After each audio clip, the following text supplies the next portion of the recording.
They put all the Canadian teams in one part of the bracket, which means we were definitely going to get a Canadian team playing for a conference championship, which got at least.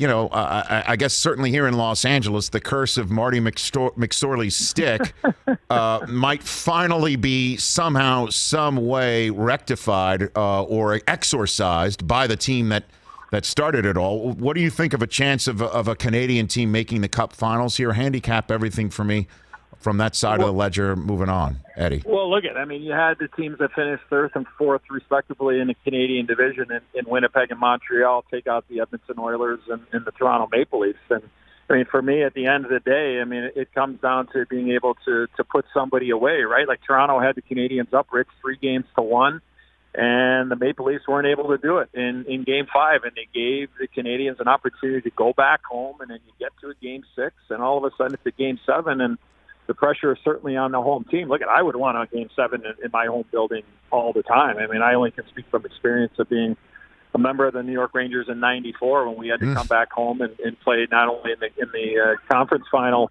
the conference final, get by the Devils in double overtime in a Game 7, but also win the Stanley Cup in a Game 7. But the Maple Leafs weren't able to do it.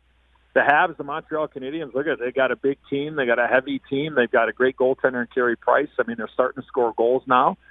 And Winnipeg's a team that took out arguably the two of the top 5 players we have in the league in round 1. So I thought it was a flip of a coin going in. I saw the way Montreal played. Winnipeg loses Mark Scheifele, who got suspended for 4 games for the big hit on Jake Evans at the end of the game. That's a huge, huge loss for the Winnipeg Jets. But they've been a team that's been able to find ways to win games here with a defense that maybe isn't up to top 12 or 15 in the entire National Hockey League when you talk about the defensive core.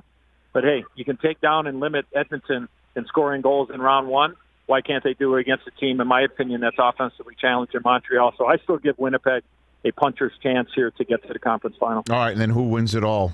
Because what do you think? Look, at the start of the year, I'm not going to be so like some of my colleagues and change 7 times over the course of the season. So for the record, I picked Colorado at the start of the year. I thought it would be a Colorado-Carolina final. I'm still alive on that pick. But Colorado, they probably in Game 2 back home against Vegas, the better team was the Vegas Golden Knights. And give Philip Grubauer, the goaltender for the Avs, a lot of credit, Rich. He played really well in the second, third period in overtime, and then eventually in overtime they got a power play, that being Colorado, and Rantanen scored. And they're up 2-0. So look, the series could easily be 1-1. Vegas is still in it, right, but it's a must-win for the VGK tonight. There is no doubt about it. They have to win this game. They cannot go down 3-0 against Colorado. Hey, you watched all the way to the end. Thanks for that. Watch more right here.